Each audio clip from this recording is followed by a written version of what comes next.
El entierro prematuro de Edgar Allan Poe.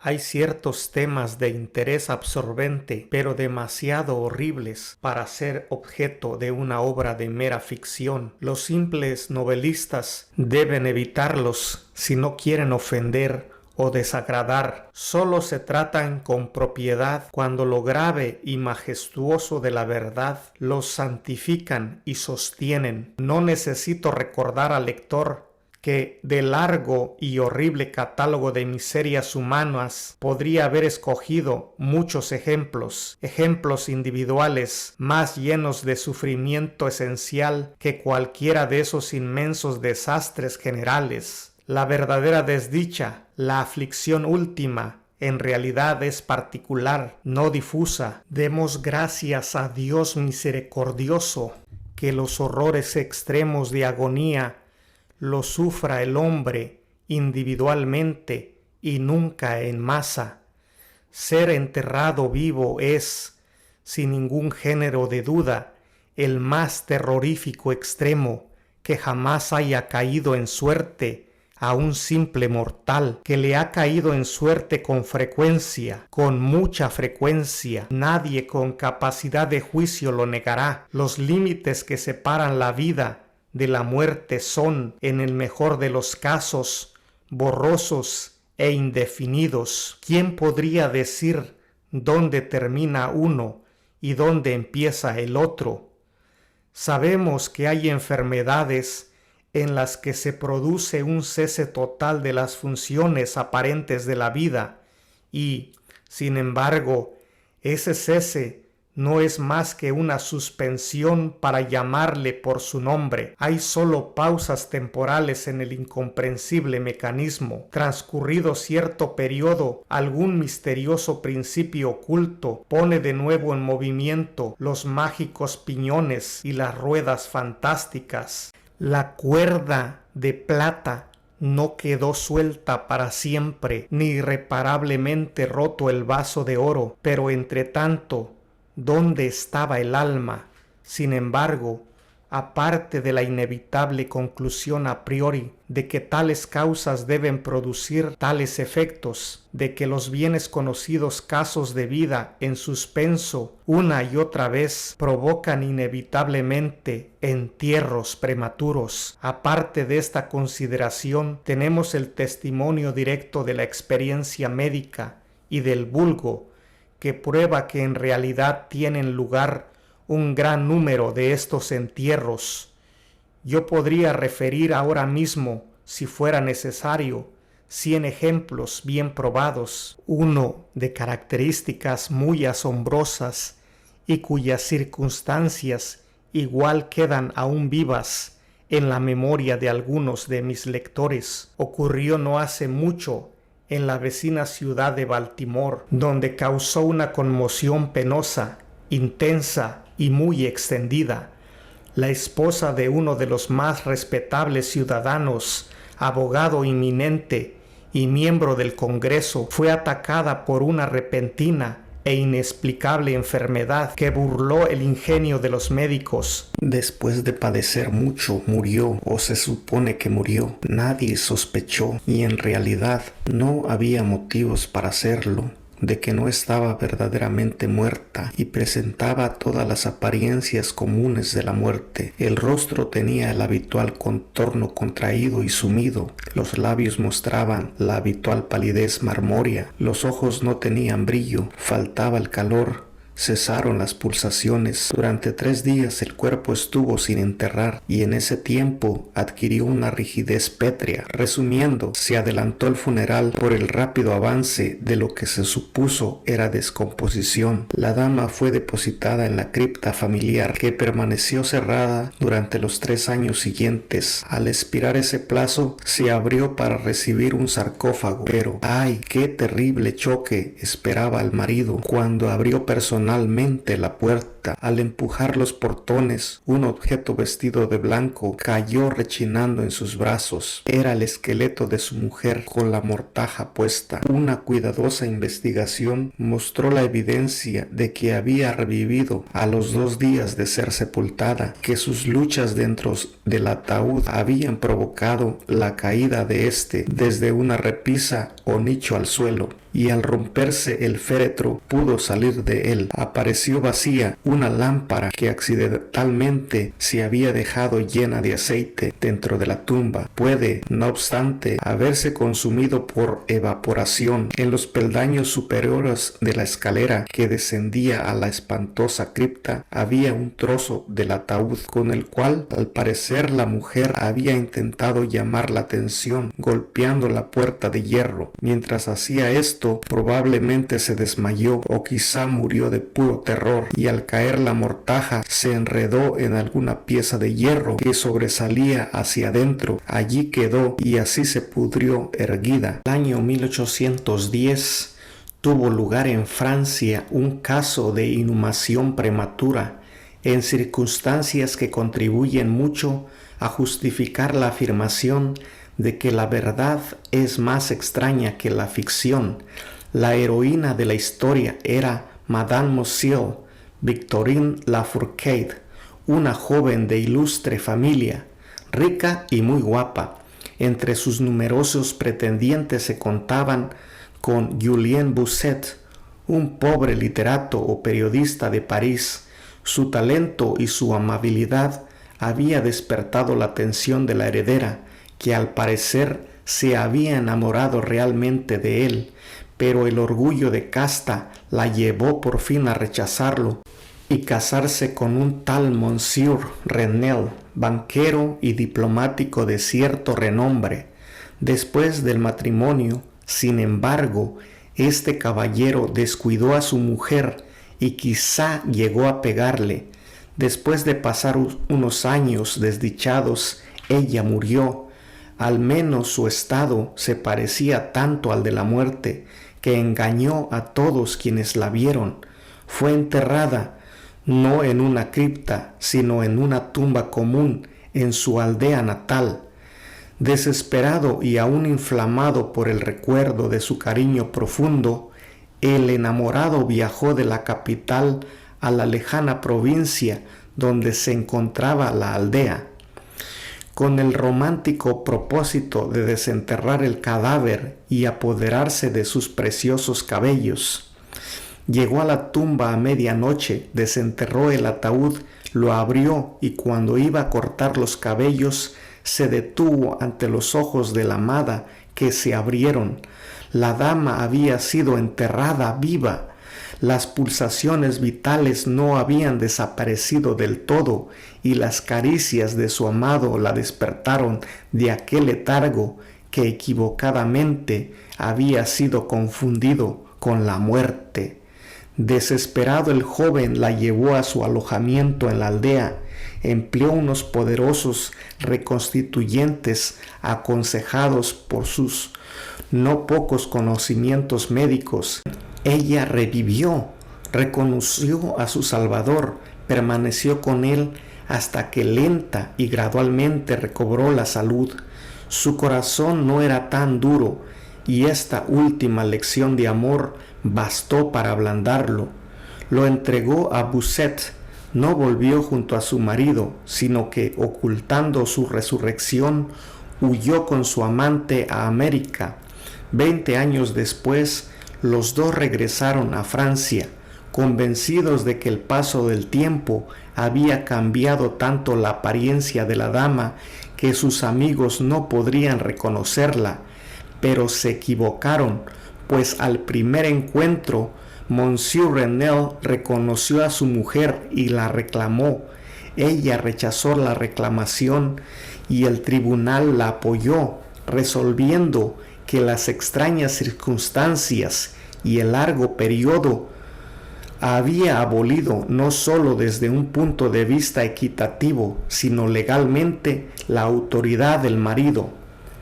La revista de cirugía de Leipzig, publicación de gran autoridad y mérito, que algún editor americano haría bien en traducir y publicar, relata en uno de los últimos números un acontecimiento muy penoso que presenta las mismas características. Un oficial de artillería, hombre de gigantesca estatura y salud excelente, fue derribado por un caballo indomable y sufrió una contusión muy grave en la cabeza que le dejó inconsciente. Tenía una ligera fractura de cráneo, pero se percibió un peligro inmediato. La trepanación se hizo con éxito. Se le aplicó una sangría y se adoptaron otros muchos remedios comunes, pero cayó lentamente en un sopor cada vez más grave y por fin se le dio por muerto. Hacía calor y lo enterraron con prisa indecorosa en uno de los cementerios públicos. Sus funerales tuvieron lugar un jueves. Al domingo siguiente, el parque del cementerio, como de costumbre, se llenó de visitantes y alrededor del mediodía se produjo un gran revuelo, provocado por las palabras de un campesino que, habiéndose sentado en la tumba del oficial, había sentido removerse la tierra, como si alguien estuviera luchando abajo. Al principio nadie prestó demasiada atención a las palabras de este hombre, pero su evidente terror y la terca insistencia con que repetía su historia produjeron al fin su natural efecto en la muchedumbre. Algunos con rapidez consiguieron unas palas y la tumba, vergonzosamente superficial, estuvo en pocos minutos tan abierta que dejó al descubierto la cabeza de su ocupante. Daba la impresión de que estaba muerto, pero aparecía casi sentado dentro del ataúd, cuya tapa en furiosa lucha había levantado parcialmente. Inmediatamente lo llevaron al hospital más cercano, donde se le declaró vivo, aunque en estado de asfixia. Después de unas horas volvió en sí, reconoció a algunas personas y con frases inconexas relató sus agonías en la tumba. Por lo que dijo, estaba claro que la víctima mantuvo la conciencia de vida durante más de una hora después de la inhumación, antes de perder los sentidos. Habían rellenado la tumba sin percatarse con una tierra muy porosa, sin aplastar, y por eso le llegó un poco de aire. Oyó los pasos de la multitud sobre su cabeza y a su vez trató de hacerse oír. El tumulto en el parque del cementerio, dijo, fue lo que seguramente lo despertó de un profundo sueño, pero al despertarse se dio cuenta del espantoso horror de su situación. Este paciente, según cuenta la historia, iba mejorando y parecía encaminado hacia un restablecimiento definitivo cuando cayó víctima de la charlatanería de los experimentos médicos. Le aplicó la batería galvánica y expiró de pronto en uno de esos paroxismos estáticos que en ocasiones produce. La mención de la batería galvánica, sin embargo, me trae a la memoria un caso bien conocido y muy extraordinario, en que su acción resultó ser la manera de devolver la vida a un joven abogado de Londres, que estuvo enterrado 2 días. Esto ocurrió en 1831 y entonces causó profunda impresión en todas partes donde era tema de conversación. El paciente, el señor Edward Stapleton, había muerto aparentemente de fiebre tifoidea, acompañada de unos síntomas anómalos que despertaron la curiosidad de sus médicos. Después de su aparente fallecimiento, se pidió a sus amigos la autorización para un examen post-mortem o autopsia, pero estos se negaron. Como sucede a menudo ante estas negativas, Los médicos decidieron desenterrar el cuerpo y examinarlo a conciencia en privado. Fácilmente llegaron a un arreglo con uno de los numerosos grupos de ladrones de cadáveres que abundaban en Londres, y la tercera noche después del entierro, el supuesto cadáver fue desenterrado de una tumba de 8 pies de profundidad y depositado en el quirófano de un hospital privado. Al practicársele una incisión de cierta longitud en el abdomen, el aspecto fresco e incorrupto del sujeto sugirió la idea de aplicar la batería. Hicieron sucesivos experimentos con los efectos acostumbrados, sin nada de particular en ningún sentido, salvo en 1 o 2 ocasiones una apariencia de vida mayor de la normal en cierta acción convulsiva. Era ya tarde, iba a amanecer, y se creyó oportuno al fin proceder inmediatamente a la disección, pero uno de los estudiosos tenía un deseo especial de experimentar una teoría propia e insistió en aplicar la batería a uno de los músculos pectorales. Tras realizar una tosca incisión, se estableció apresuradamente un contacto. Entonces el paciente, con un movimiento rápido, pero nada convulsivo, se levantó de la mesa, caminó hacia el centro de la habitación, miró tranquilo a su alrededor unos instantes y entonces habló. No se entendió, pero pronunció algunas palabras. Después de hablar, se cayó pesadamente al suelo. Durante unos momentos todos se quedaron paralizados de espanto, pero la urgencia del caso pronto les devolvió la presencia de ánimo. Se vio que el señor Stapleton estaba vivo, aunque sin sentido. Después de administrarle éter, volvió en sí y rápidamente recobró la salud, retornando a la sociedad de sus amigos, a quienes sin embargo se les ocultó toda noticia sobre la resurrección hasta que ya no se temía una recaída. Es de imaginar la maravilla de aquellos y su extasiado asombro. El dato más espeluznante de este incidente, sin embargo, se encuentra en lo que afirmó el mismo señor Stapleton. Declaró que en ningún momento perdió todo el sentido, que de un modo borroso y confuso percibía todo lo que le estaba ocurriendo desde el instante en que fuera declarado muerto por los médicos hasta cuando cayó desmayado en el piso del hospital. «Estoy vivo», fueron las incomprendidas palabras que, al reconocer la sala de disección, había intentado pronunciar en aquel grave instante de peligro. Sería fácil multiplicar historias como estas, pero me abstengo porque en realidad no nos hacen falta para establecer el hecho de que suceden entierros prematuros. Cuando reflexionamos en las raras veces en que, por la naturaleza del caso, tenemos la posibilidad de descubrirlos, debemos admitir que tal vez ocurren más frecuentemente de lo que pensamos. En realidad, casi nunca se han removido muchas tumbas de un cementerio por alguna razón, sin que aparecieran esqueletos en posturas que sugieren la más espantosa de las sospechas.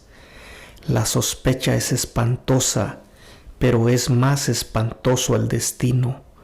Puede afirmarse sin vacilar que ningún suceso se presta tanto a llevar al colmo de la angustia física y mental como el enterramiento antes de la muerte, la insoportable opresión de los pulmones, las emanaciones sofocantes de la tierra húmeda, la mortaja que se adhiere, el rígido brazo de la estrecha morada, la oscuridad de la noche absoluta, el silencio como un mar que abruma, la invisible pero palpable presencia del gusano vencedor. Estas cosas, junto con los deseos del aire y de la hierba que crecen arriba, con el recuerdo de los queridos amigos que volarían a salvarnos si se enteraran de nuestro destino, y la conciencia de que nunca podrán saberlo, de que nuestra suerte irremediablemente es la de los muertos de verdad. Estas consideraciones, digo, llevan el corazón a un palpitante, a un grado de espantoso e insoportable horror ante el cual la imaginación más audaz retrocede. No conocemos nada tan angustioso en la tierra, no podemos imaginar nada tan horrible en los dominios del más profundo infierno, y por eso todos los relatos sobre este tema despiertan un interés profundo, interés que, sin embargo, gracias a la temerosa reverencia a este tema, depende justa y específicamente de nuestra creencia en la verdad del asunto narrado. Lo que voy a contar ahora es mi conocimiento real, mi experiencia efectiva y personal. Durante varios años sufrí ataques de ese extraño trastorno que los médicos han decidido llamar catalepsia, a falta de un nombre que mejor lo defina, aunque tanto las causas inmediatas como las predisposiciones e incluso el diagnóstico de esa enfermedad siguen siendo misteriosas. Su carácter evidente y manifiesto es bien conocido. Las variaciones parecen serlo, principalmente de grado. A veces el paciente se queda un solo día o incluso un periodo más breve en una especie de exagerado letargo, está inconsciente y externamente inmóvil, pero las pulsaciones del corazón aún se perciben débilmente, quedan unos indicios de calor, una leve coloración persiste en el centro de las mejillas, y al aplicar un espejo a los labios podemos detectar una torpe, desigual y vacilante actividad de los pulmones. Otras veces el trance dura semanas e incluso meses, mientras el examen más minucioso y las pruebas médicas más rigurosas no logran establecer ninguna diferencia material entre el estado de la víctima y lo que concebimos como muerte absoluta. Por regla general, lo salvan el entierro prematuro sus amigos que saben que sufría anteriormente de catalepsia, y la consiguiente sospecha, pero sobre todo les salva la ausencia de corrupción. La enfermedad, por fortuna, avanza gradualmente. Las primeras manifestaciones, aunque marcadas, son inequívocas. Los ataques son cada vez más característicos y cada uno dura más que el anterior. En esto reside la mayor seguridad de cara a evitar la inhumación. El desdichado cuyo primer ataque tuviera la gravedad con que en ocasiones se presenta, sería casi inevitable llevado vivo a la tumba. Mi propio caso no difería en ningún detalle importante de los mencionados en los textos médicos. Sin ninguna causa aparente, me hundía poco a poco en un estado de semisíncope o casi desmayo, y ese estado sin dolor, sin capacidad de moverme o realmente de pensar, pero con una borrosa y letárgica conciencia de la vida y de la presencia de los que rodeaban mi cama, duraba hasta que la crisis de la enfermedad me devolvía de repente el perfecto conocimiento. Otras veces el ataque era rápido, fulminante. Me sentía enfermo, aterido, helado, con escalofríos y mareos, y de repente me caía postrado. Entonces, Durante semanas todo estaba vacío, negro, silencioso, y la nada se convertía en el universo. La total aniquilación no podía ser mayor. Despertaba, sin embargo, de estos últimos ataques, lenta y gradualmente, en contra de lo repentino del acceso. Así como amanece el día para el mendigo que vaga por las calles en la larga desolada noche de invierno, sin amigos ni casa, así, lenta, cansada, alegre, volvía a mí la luz del alma. Pero aparte de esta tendencia al síncope, mi salud general parecía buena, y no hubiera podido percibir que sufría esta enfermedad, a no ser que una peculiaridad de mi sueño pudiera considerarse provocada por ella.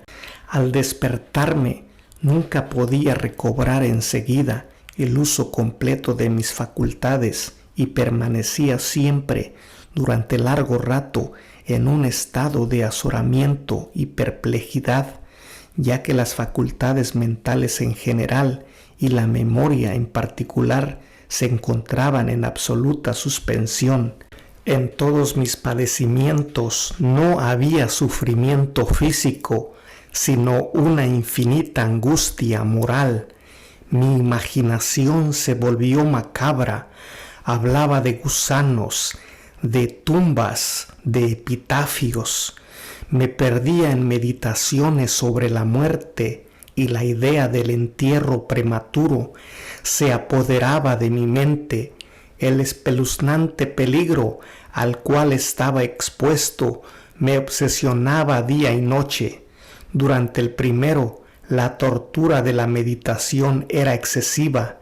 Durante la segunda, era suprema, cuando las tétricas tinieblas se extendían sobre la tierra. Entonces, presa de los más horribles pensamientos, temblaba como las trémulas plumas de un coche fúnebre. Cuando mi naturaleza ya no aguantaba la vigilia, me sumía en una lucha que al fin me llevaba al sueño, pues me estremecía pensando que al despertar podía encontrarme metido en una tumba. Cuando por fin me hundía en el sueño, lo hacía solo para caer de inmediato en un mundo de fantasmas, sobre el cual flotaba con inmensas y tenebrosas alas negras la única, predominante y sepulcral idea. De las innumerables imágenes melancólicas que me oprimían en sueños, elijo para mi relato una visión solitaria. Soñé que había caído en un trance cataléptico de más duración y profundidad que lo normal. De repente una mano helada se posó en mi frente y una voz impaciente, farfullante, susurró en mi oído: levántate. Me incorporé. La oscuridad era total. No podía ver la figura del que me había despertado. No podía recordar ni la hora en que había caído en trance, ni el lugar en que me encontraba. Mientras seguía inmóvil, intentando ordenar mis pensamientos, la fría mano me agarró con la fuerza por la muñeca, sacudiéndola con petulancia, mientras la voz farfullante decía de nuevo: levántate, ¿no te he dicho que te levantes? ¿Y tú? Pregunté: ¿quién eres? Por nombre en las regiones donde habito, replicó la voz tristemente. Fui un hombre y soy un espectro. Era despiadado, pero soy digno de lástima. Ya ves que tiemblo, me rechinan los dientes cuando hablo, pero no es por frío de la noche eterna. Pero este horror es insoportable. ¿Cómo puedes dormir tú tranquilo? No me dejan descansar los gritos de estas largas agonías. Estos espectáculos son más de lo que puedo soportar. Levántate, ven conmigo a la noche exterior y deja que te muestre las tumbas. ¿No es este un espectáculo de dolor? Miré y la figura invisible que aún seguía apretándome la muñeca consiguió abrir las tumbas de toda la humanidad y de cada una salían las irradiaciones fosfóricas de la descomposición, de forma que pude ver sus más escondidos rincones y los cuerpos amortajados en su triste y solemne sueño con el gusano. Pero, ¡ay!, los que realmente dormían, aunque fueran muchos millones, eran menos que los que no dormían en absoluto. Era una débil lucha y había un triste y general desasosiego, y de las profundidades de los innumerables pozos salía el melancólico frotar de las vestiduras de los enterrados, y entre aquellos que parecían descansar tranquilos, vi que muchos habían cambiado en un mayor o menor grado la rígida e incómoda postura en que fueron sepultados, y la voz me habló de nuevo mientras contemplaba. ¿No es esto, acaso un espectáculo lastimoso? Pero antes de que encontrara palabras para contestar, la figura había soltado mi muñeca, las luces fosfóricas se extinguieron y las tumbas se cerraron con repentina violencia, mientras de ellas salía un tumulto de gritos desesperados, repitiendo: ¿no es esto, Dios mío, acaso un espectáculo lastimoso? Como esta, se presentaban por la noche y extendían su terrorífica influencia incluso en mis horas de vigilia. Mis nervios quedaron destrozados y fui presa de un horror continuo. Ya no me atrevía a montar a caballo, a pasear, ni a practicar ningún ejercicio que me alejara de casa. En realidad, ya no me atrevía a fiarme de mí, lejos de la presencia de los que conocían mi propensión a la catalepsia, por miedo de que en uno de esos ataques me enterraran antes de conocer mi estado realmente. Dudaba del cuidado y de la lealtad de mis amigos más queridos. Temía que en un trance más largo de lo acostumbrado se convencieran de que ya no había remedio. Incluso llegaba a temer, como les causaba muchas molestias, quizá se alegraran de considerar que un ataque prolongado era la excusa suficiente para librarse definitivamente de mí. En vano trataba de tranquilizarme con las más solemnes promesas. Les exigía con los juramentos más sagrados que en ninguna circunstancia me enterraran hasta que la descomposición estuviera tan avanzada que impidiese la conservación, y aún así mis terrores mortales no hacían caso de razón alguna, no aceptaban ningún consuelo. Empecé con una serie de complejas precauciones.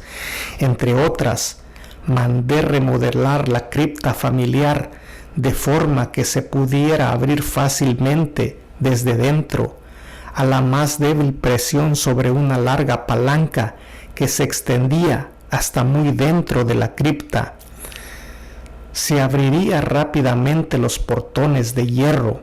También estaba prevista la entrada libre de aire y de luz y adecuados recipientes con alimentos y agua al alcance del ataúd, preparados para recibirme. Este ataúd estaba acolchado con un material suave y cálido y dotado de una tapa elaborada según el principio de la puerta de la cripta, incluyendo resortes ideados de forma que el más débil movimiento del cuerpo sería suficiente para que se soltara. Aparte de esto, del techo de la tumba colgaba una gran campana, cuya soga pasaría por un agujero en el ataúd y estaría atada a una mano del cadáver. Pero, ¡ay! ¿De qué sirve la precaución contra el destino del hombre?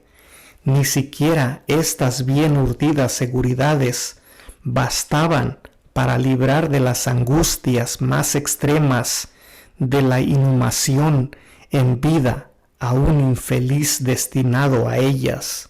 Llegó una época, como me había ocurrido antes a menudo, en que me encontré emergiendo de un estado de total inconsciencia a la primera sensación débil e indefinida de la existencia. Lentamente, con paso de tortuga, se acercaba el pálido amanecer gris del día psíquico, un desasosiego aletargado, una sensación apática de sordo dolor, ninguna preocupación, ninguna esperanza, ningún esfuerzo. Entonces, después de un largo intervalo, un zumbido en los oídos, luego, tras un lapso de tiempo más largo, una sensación de hormigueo o comezón en las extremidades, después un periodo aparentemente eterno de placentera quietud, durante el cual las sensaciones que se despiertan luchan por transformarse en pensamientos. Más tarde, otra corta zambullida en la nada, luego un súbito restablecimiento, al fin el ligero estremecerse de un párpado e inmediatamente después un choque eléctrico de terror mortal e indefinido que envía la sangre a torrentes desde las sienes al corazón, y entonces el primer esfuerzo por pensar, y entonces el primer intento de recordar, y entonces un éxito parcial y evanescente, y entonces la memoria ha recobrado tanto su dominio que en cierta medida tengo conciencia de mi estado. Siento que no me estoy despertando de un sueño corriente, recuerdo que he sufrido de catalepsia, y entonces por fin, como si fuera la embestida de un océano, el único peligro horrendo, la única idea espectral y siempre presente, abruma mi espíritu estremecido. Unos minutos después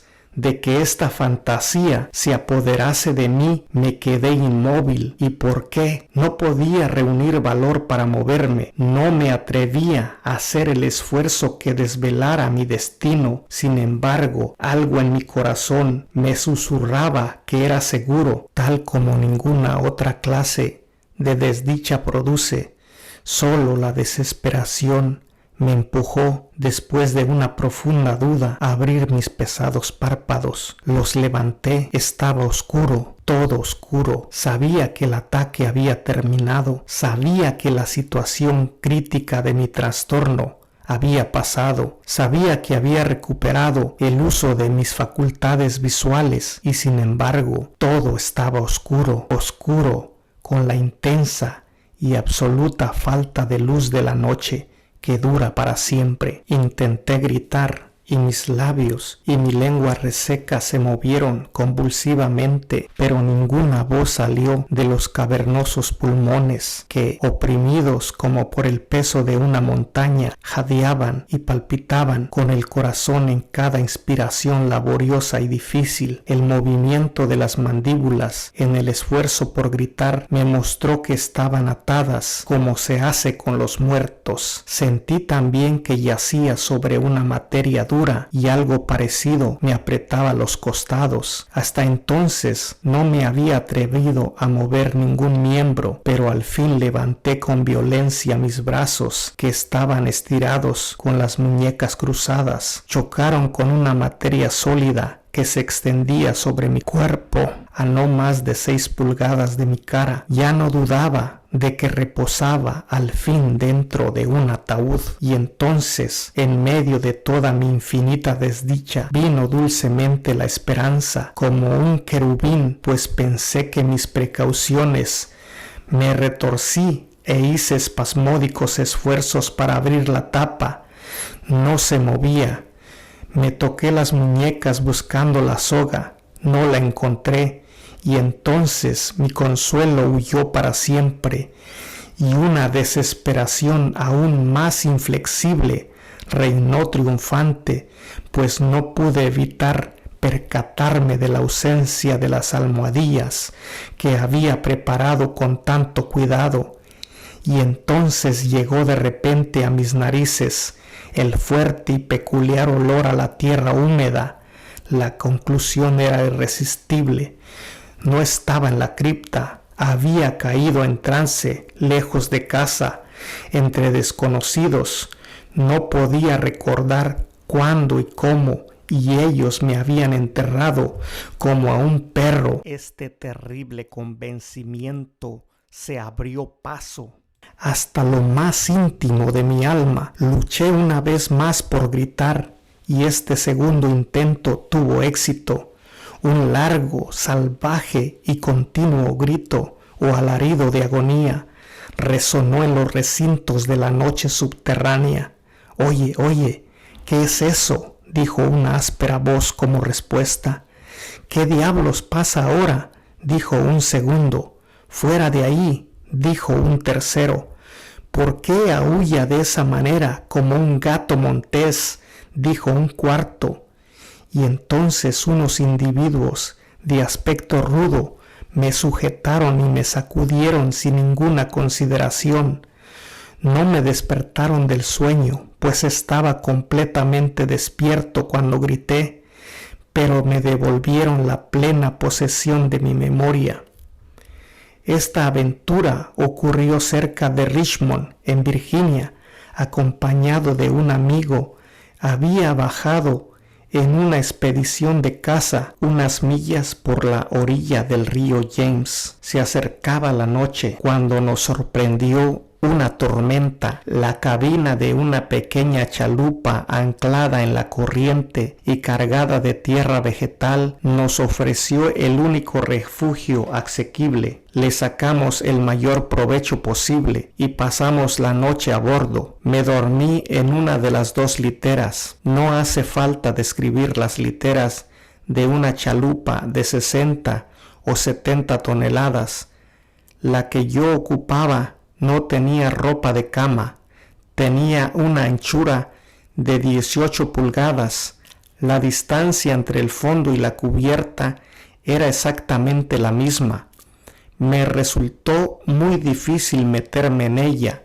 Sin embargo, dormí profundamente y toda mi visión, pues no era ni un sueño ni una pesadilla, surgió naturalmente de las circunstancias, de mi postura, de la tendencia habitual de mis pensamientos y de la dificultad que ya he mencionado de concentrar mis sentidos y sobre todo de recobrar la memoria durante largo rato después de despertarme. Los hombres que me sacudían eran los tripulantes de la chalupa y algunos jornaleros contratados para descargarla. De la misma carga procedía el olor a tierra. La venda en torno a las mandíbulas era un pañuelo de seda con el que me había atado la cabeza a falta de gorro de dormir. Las torturas que soporté, sin embargo, fueron indudablemente iguales en aquel momento a las de la verdadera sepultura. Eran de un horror inconcebible, increíblemente espantosas. Pero del mal procede el bien, pues su mismo exceso provocó en mi espíritu una reacción inevitable. Mi alma adquirió temple, vigor, salí fuera, hice ejercicios duros, respiré aire puro, pensé en más cosas que en la muerte, abandoné mis textos médicos, quemé el libro de Buchan, no leí más pensamientos nocturnos, ni grandilocuencia sobre cementerios, ni cuentos de miedo como este. En muy poco tiempo me convertí en un hombre nuevo y viví una vida de hombre. Aquella noche memorable descarté para siempre mis aprensiones sepulcrales, y con ellas se desvanecieron los achaques catalépticos, de los cuales quizá fueron menos consecuencia que causa. Hay momentos en que, incluso para el sereno ojo de la razón, el mundo de nuestra triste humanidad puede parecer el infierno, pero la imaginación del hombre no es gratis para explotar con impunidad todas sus cavernas. ¡Ay! La torva legión de los terrores sepulcrales no se puede considerar como completamente imaginaria, pero los demonios en cuya compañía Afrasiab hizo su viaje por el Oxus tienen que dormir o nos devorarán. Hay que permitirles que duerman.